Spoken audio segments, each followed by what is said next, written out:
என்ன தூங்கலையா?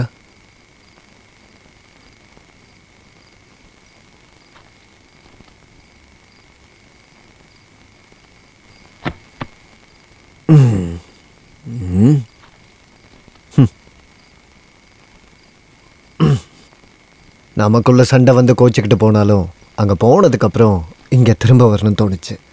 அங்கே இருக்க ஃப்ரெண்ட்ஸோடு சேர்ந்து ஒரு பிஸ்னஸ் ஒன்று ஸ்டார்ட் பண்ணேன். வெறுத்து போச்சு. நீங்கள் தனியாக இருப்பேன்னு நினச்சேன், அதான் வந்துட்டேன். நீ நல்லா தானே இருக்க? நீங்கள் என்ன நினச்சிட்டு இருக்கீங்க?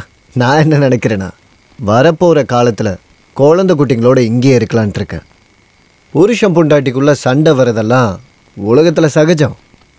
சண்டை முடிஞ்சதுக்கப்புறம் சமாதானம் ஆகிட வேண்டியது தான். நீ இன்னைக்கு ரொம்ப நல்லா இருக்க. வாடிங்க வாடிங்க வாடிங்க சொல்.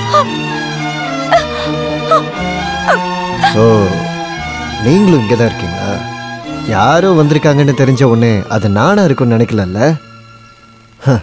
உங்கள் பொண்ணோட காதலனுக்கு நீங்கள் வெளியே காவலுக்கு இருக்கீங்கன்னு இப்போ தான் தெரிஞ்சுக்கிட்டேன்னா. வெளியே போடாங்க இருந்து. வெளியே போடான்னு சொன்னேன். இனி இந்த படியை மிதிக்க கூடாது. யோ குமரப்பா, யாரோட தயவுல நீ இந்த மாதிரிலாம் பேசிக்கிட்டு இருக்கன்னு எனக்கு தெரியா?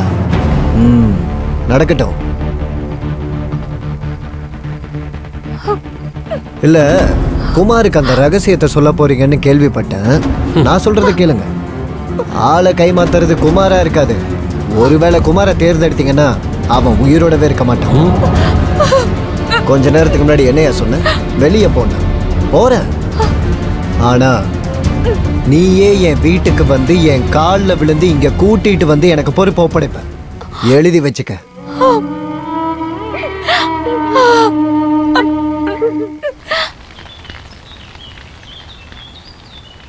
என்னடி பண்ற? நல்ல திருப்பு, நல்லா வேகணும்ல.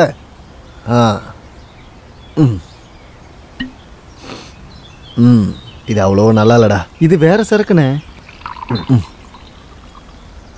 போதும்.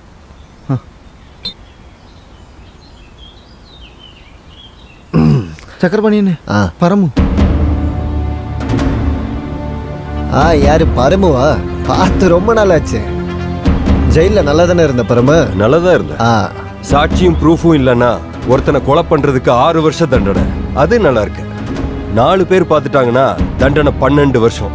அது இன்னும் நல்லா இருக்கும். கட்டினவளும் இல்ல, பிள்ளைங்களும் இல்ல. இதுக்கப்புறம் என்ன பண்ண போற? உனக்கு ஜெயில் தான் கரெக்ட். ஆமா ஆமா, உரிமை கொண்டாடிக்கிட்டு இனி நீ சாந்தி முன்னாடி போய் நின்னா வெட்டிடுவேன் உன்னை. என்ன பரம? ஐம்பொண்ணு, செலங்க, பவித்ர கண்ணாடி, குமாரப்பன், அது மட்டும் இல்லாம நான் கட்டின ஒரு கயிறை நீ பார்க்கலையா?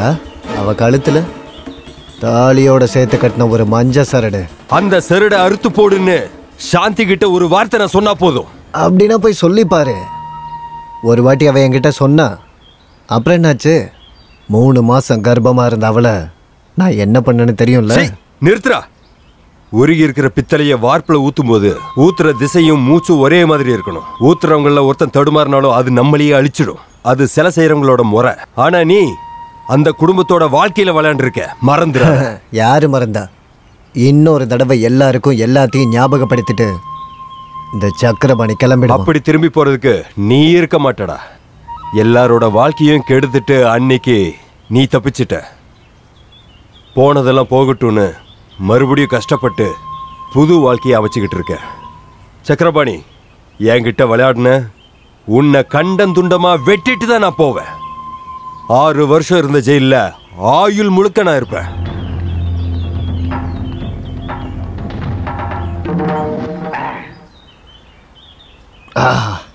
குமாரு, உன் ஜாதி பேர் மூசாரி தானே?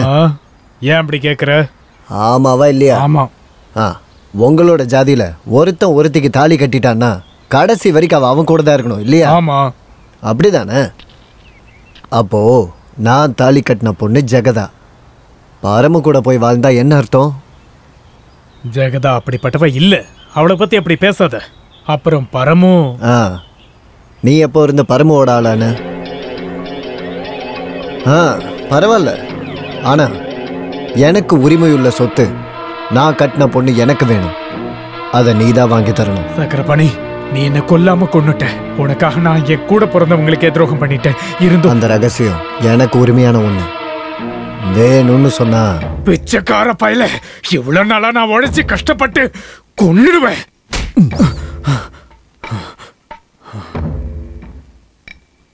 வேண்டாம், எனக்கு அந்த ரகசியம் எதுவும் வேண்டாம். ஆனா எனக்கு என்னோட ஜெகதா வேணும். அதை நீதான் பண்ணணும். முன்னாடி உன் மேல இறக்கப்பட்டு உன் கையால பண்ண தப்ப நான் மறைச்சிட்டேன். என் தங்கச்சியை கொலை பண்ணவனை கொல்றதுக்கு பரமு ஒரு கத்தியோட சுத்திக்கிட்டு இருக்காங்கிறத நீ மறந்துடாத. எனக்கு தெரியும் நீ அதை செய்வ, செஞ்சிருவ. செஞ்சுதானே ஆகணும்.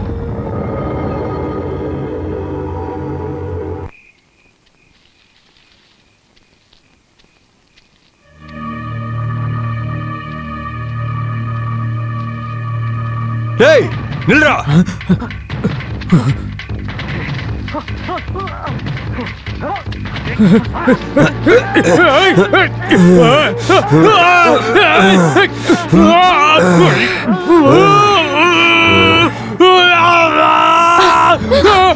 என்னங்க அப்பா, என்னாச்சுங்க? என்னாச்சு அப்பா? என்னாச்சு?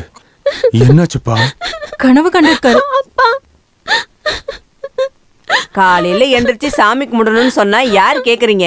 பட்டாதான் திருந்துவீங்க. தள்ளுங்க தள்ளுங்க, நீ தள்ளி உட்காருமா.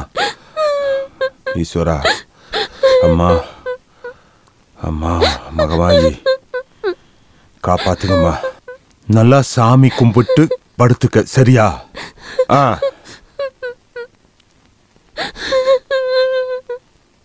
நீங்க தூங்குங்க. தண்ணி வேணுமா? வேண்டாம். சரி படுத்துக்கோங்க.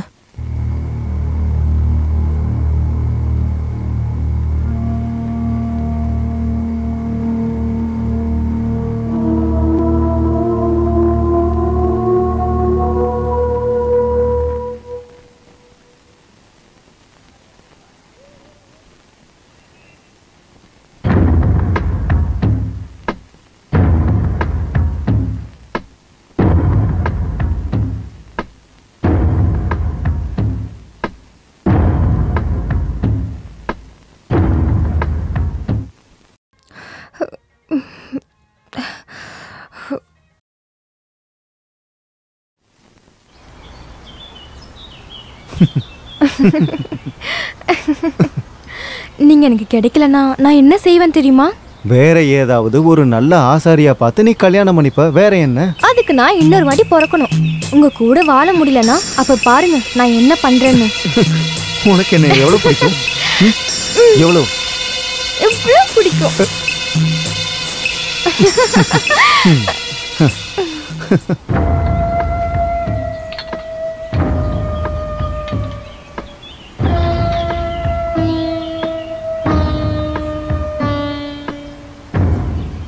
என்னடி இது? மனுஷன் இதை திங்க வேண்டாமா? இங்க இருக்க எல்லாம் சாப்பிட்டாங்களே, உங்களுக்கு மட்டும் ஏன் பிடிக்கலன்னு சொல்றீங்க? இன்னொரு வார்த்தை எதிர்த்து பேசுன நீங்க என்ன பண்ணுவீங்க? வேணா வச்சுட்டு போங்க. ஏ சின்னமோ, உன் புருஷன் எங்க பைத்தியக்கார ஹாஸ்பிடலுக்கு கூட்டிட்டு கொன்னுடுவா உன்னை. இந்த ஆளையில கொல்லுடா. விடுடா என்ன? இவனை கொண்டு உள்ள கட்டி வைங்க. போடு பைத்தியக்காரி. என்னாச்சு? நான் செத்துட்டா கூட எனக்கு கொஞ்சம் நிம்மதியா இருக்கும். சரோ, நீ பேசாம இரு. என்னம்மா என்னாச்சு? ஐயோ அம்மா, நீங்களே சொல்லுங்க, நான் என்ன பண்ணட்டும்? எத்தனை வருஷமா ஆண் துணை இல்லாம நான் இங்க வாழ்ந்துகிட்டு இருக்கேன். நீங்க என்ன என் புருஷன் கூடயே அனுப்பி வைக்க மாட்டீங்க, இங்க நிம்மதியாவும் வாழ விட மாட்டீங்க.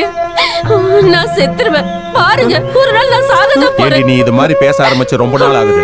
ஒரு மனுஷன் ஒரு வார்த்தை சொன்னா அதை செய்யணும். முதல்ல நீ போய் செய், அதுக்கப்புறம் தான் நான் சாகணும். அடச்சே, ஒரு அப்பா பேசுற பேச்ச பாரு. விடுமா, பரவாயில்ல.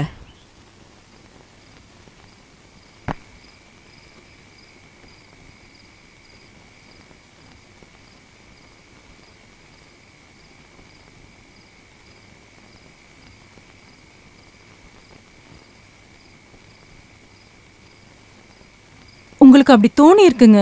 அவங்களுக்குள்ள அப்படியெல்லாம் எதுவும் இருக்காது. எதுவும் இல்லாமலா ஆத்தங்கரையில முத்தம் கொடுத்துட்டு இருக்கான்.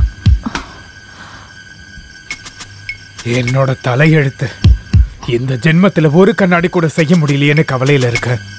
இது என் தலையெழுத்து விதின்னு நினைச்சு நான் நிம்மதியா இருக்கேன். நான் கண்ணாடி செய்யறது நடக்குதோ இல்லையோ பரவாயில்ல. ஆனா இந்த கல்யாணம் நடந்து அந்த ஆசாரி பங்குக்கு நின்னா அவனோட கல்யாணத்தை நான் கெடுப்பேன். என்ன வேணும்னாலும் நடக்கலாம். அப்படியெல்லாம் எதுவும் இருக்காதுங்க.